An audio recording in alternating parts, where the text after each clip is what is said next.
Ouais. Donc, je suis postdoctorante à l'INRA de Bordeaux, comme l'a dit Patrice, et donc aujourd'hui, je vais vous présenter une partie de mes travaux de thèse, dont le but était l'exploration de données du microbiote pour identifier des micro-organismes qu'on avait de bonnes raisons de penser qu'ils puissent être antagonistes du mildiou, pour in fine contribuer au développement du biocontrôle microbien du mildiou. Donc, je vais commencer mon exposé par quelques redites. Donc, les plantes hébergent toutes un microbiote et chaque organe a un microbiote particulier. Donc, tant les racines, les feuilles, les fruits, les fleurs, les graines sont colonisées par des micro-organismes. Et en fait, là où je voulais attirer votre attention, c'est qu'il y a des micro-organismes qui colonisent plutôt la surface des organes, ce qu'on appelle les épiphytes, et qui sont en contact direct avec l'environnement extérieur. Puis on a les micro-organismes qui, eux, sont plutôt à l'intérieur des tissus, qu'on nomme endophytes. Et donc sur la droite de cette diapositive, vous avez deux photos en microscopie confocale de feuilles de vigne. Donc la première à gauche, c'est à la surface d'une feuille, et on peut voir des bactéries épiphytes en phosphorescent qui colonisent un habitat qu'on nomme la phylosphère, donc quand il s'agit de la surface de la feuille. Et puis à droite, on a aussi des bactéries endophytes qui, elles, colonisent un habitat qu'on appelle l'endosphère foliaire. Et donc ces micro-organismes sont principalement recrutés par les racines à partir du réservoir qui est le sol, mais aussi par les organes aériens à partir de bioaérosols. Donc le microbiote de la vigne est dynamique au cours de la vie, hein, elle l'acquiert à partir dès le plus jeune âge, et puis il évolue jusqu'à la fin de sa vie. Et ces micro-organismes remplissent des fonctions variées, donc on ne connaît pas les fonctions de tous les micro-organismes, mais on peut quand même les classer en différentes catégories. Donc ici, sur ce schéma, en rouge, on a mis un échantillon d'agents pathogènes de la vigne. Donc on a par exemple Erythrophenicator qui cause l'oïdium ou Plasmopara viticola qui cause le mildiou.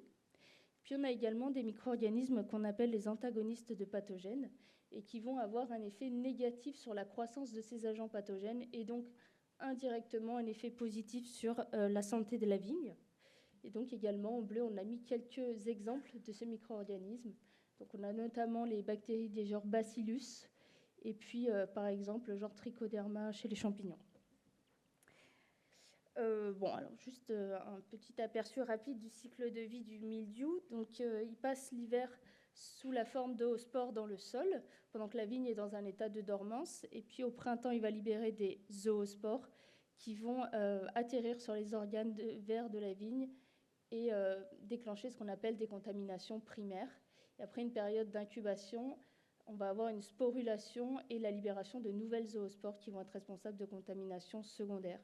Et donc, tout au long de la saison de croissance, on va avoir en parallèle ces contaminations primaires et ces contaminations secondaires qui vont alimenter l'épidémie de mildiou. Et à la fin de l'automne, avec la diminution de la photopériode, on va avoir la reproduction sexuée et la formation de ces formes dormantes, les oospores.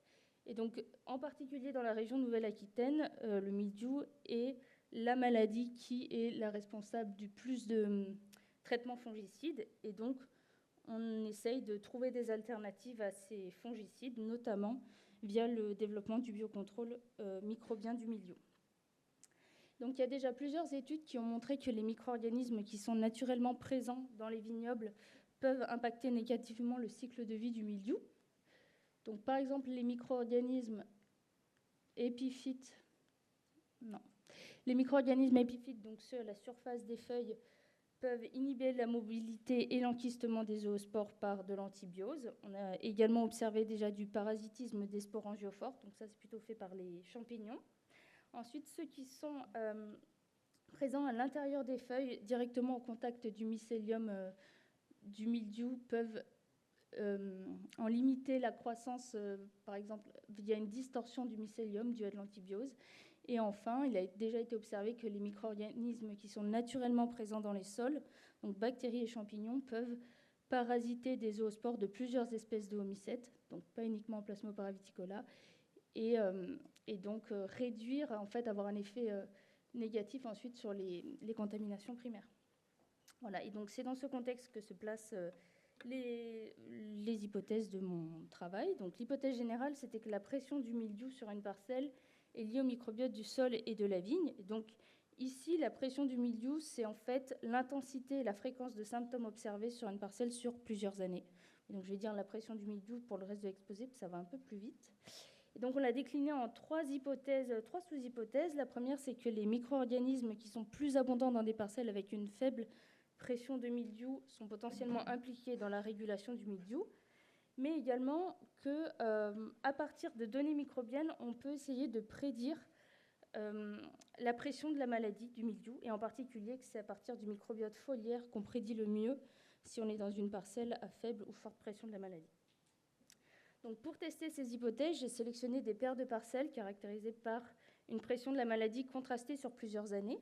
Donc pour ça, j'ai eu accès à une base de données fournie par l'IFV qui comporte des évaluations visuelles hebdomadaires du mildiou, et donc qui sont réalisées dans un réseau français de témoins non traités.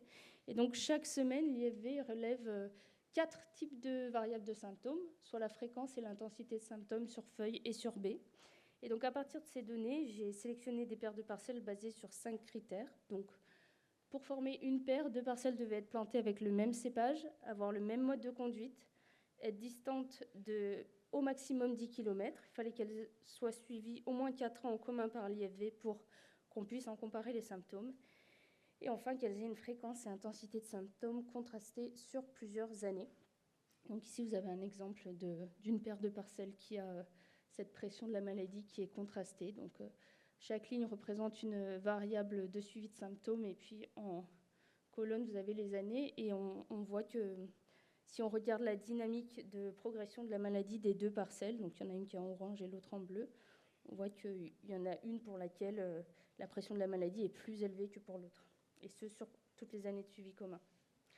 Donc cette sélection nous a permis d'obtenir 7 paires de parcelles, donc toutes situées en région Nouvelle-Aquitaine, avec en particulier 3 paires de parcelles dans le Médoc, 2 plutôt autour de Bordeaux, et puis 2 plus dans les terres, au niveau de Buzet-sur-Baïse.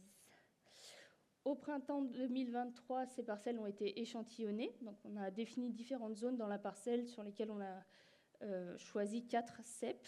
Et donc on a d'une part collecté du sol de surface qu'on a tamisé, et puis on a aussi collecté de jeunes feuilles. Et donc étant donné qu'on voulait étudier séparément les épiphytes et les endophytes, on a d'abord collecté les épiphytes par lavage de la surface des feuilles, et enfin on a désinfecté la surface des feuilles ensuite pour s'assurer que ce qui restait n'était plus que les endophytes.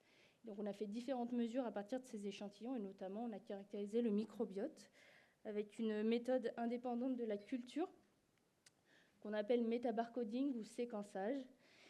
Et donc en quelques mots, à partir d'un échantillon qui contient des micro-organismes, on va extraire l'ADN de tous ces micro-organismes, et ensuite on va cibler et amplifier une zone de l'ADN qui est hyper variable et qui nous permet de discriminer au niveau de l'espèce, voire au niveau de la souche, chaque micro-organisme. Et ensuite, cette séquence d'ADN est numérisée, donc c'est ce qu'on appelle le séquençage. Donc on peut la lire et on va la confronter à des bases de données pour savoir à quelle espèce elle correspond. Voilà, donc ça c'était la méthode. Et donc dans le cadre de ma thèse, une analyse centrale, c'était les analyses d'abondance différentielle, qui me permettaient d'identifier des taxons qui seraient plus abondants dans une condition ou l'autre. Donc ici en bleu, ce sont les micro-organismes plus abondants dans les parcelles à faible pression du mildiou. Donc c'est ceux-là qui nous intéressent, et c'est ceux qu'on pense qu'ils pourraient être de bons agents pour le biocontrôle du mildiou. Et en orange, ceux qui sont plus abondants dans les parcelles à forte pression du mildiou. Et donc, je vais vous présenter les résultats pour les champignons de la phylosphère, premièrement. Et donc, ce qu'on a observé, c'est que dans les parcelles à faible pression du mildiou, en fait, la plupart des champignons plus abondants appartiennent à la catégorie des levures basidiomycètes, qui sont déjà bien connus pour leur rôle de biocontrôle dans les maladies post-récolte, et qui utilisent d'ailleurs divers mécanismes, comme par exemple la compétition pour les nutriments et l'espace, ou elles peuvent également induire la résistance chez les plantes. Voilà, donc ces résultats suggèrent que la phylosphère des parcelles à faible pression de la maladie en fait, peuvent être de bons réservoirs de champignons pour le biocontrôle du mildiou. Maintenant, si on regarde les résultats pour les bactéries du sol, eh bien, dans les parcelles à faible pression de la maladie, on a également une hausse en abondance bactéries d'intérêt, notamment des genres qui ont déjà été décrits pour être des antagonistes des phytopathogènes de la vigne, donc notamment les genres Streptomyces, Bacillus, Pseudomonas. Et donc, ça nous donne encore une bonne raison de penser que le sol peut être un bon réservoir de bactéries antagonistes du mildiou. Voilà. Et dans une seconde partie de mon travail, j'ai cherché à savoir si on pouvait utiliser le microbiote en tant que prédicteur de la pression de la maladie. Et donc, pour ça, j'ai utilisé une méthode de random forest et j'ai testé différentes combinaisons de données microbiennes et de niveaux de taxonomie comme prédicteurs. Donc ici, vous avez en haut la sensibilité moyenne de la prédiction en fonction de la précision moyenne. Et donc, je vous présente les résultats pour le sol. Et donc, dans le sol, ce sont les champignons abondants au niveau de l'espèce qui donnent la meilleure prédiction. Donc, c'est-à-dire qu'à partir de ces données microbiennes, on peut prédire la pression de la maladie d'une parcelle avec 15 chances sur 100 de se tromper, ce qui est assez faible pour des données de métabarcoding sur des échantillons environnementaux. Et c'est aussi bien plus bas que l'erreur les plus faibles qu'on retrouve sur les compartiments phylosphère et endosphère. Voilà, donc si on revient aux hypothèses de départ, on a validé la première hypothèse. Effectivement, on a trouvé des taxons qui ont un potentiel d'antagonisme du mildiou, d'après la littérature, dans les parcelles où il y avait une faible pression de la maladie. Et en particulier, on les a trouvés dans la phylosphère, donc plutôt des champignons qui seraient en contact avec soit les zoospores ou les sporangiophores. On n'en a pas trouvé dans l'endosphère, contrairement à nos attentes. Et on a également identifié des bactéries et des champignons potentiellement intéressants dans le sol, donc qui seraient au contact direct avec les oospores. Concernant la prédiction de la maladie, eh bien, effectivement, on peut prédire la pression de la maladie à partir de données microbiennes, mais le sol et les champignons du sol sont un meilleur prédicteur de la pression de la maladie que ne l'est le microbiote foliaire. Et donc ça, c'est un peu en contradiction avec nos attentes, puisque, étant donné que la maladie est aérienne, on s'attendait à ce que le microbiote foliaire soit un meilleur prédicteur. Donc, une des perspectives de ce travail, c'est de valider expérimentalement l'activité de biocontrôle de toutes ces souches microbiennes que j'ai identifiées comme plus abondantes dans les parcelles où il y a peu de mildiou, soit en les confrontant seuls au mildiou, ou soit en les intégrant dans des communautés synthétiques, donc des communautés microbiennes qu'on crée artificiellement. Et donc, il y a notamment une expérience qui a été menée dans mon laboratoire, et l'analyse des données est en cours, où des micro-organismes ont été inoculés sur des disques de feuilles, puis le mildiou, et en fait, on surveille comment, déjà si le mildiou se développe, et aussi qu'est-ce qui se passe au niveau métabolique, métatranscriptomique, si les micro-organismes s'implantent bien sur le disque de feuilles, etc. Voilà, je remercie toutes les personnes qui ont participé à ce travail, et Patrice, encore une fois, puisqu'il m'a encadré, et merci à vous.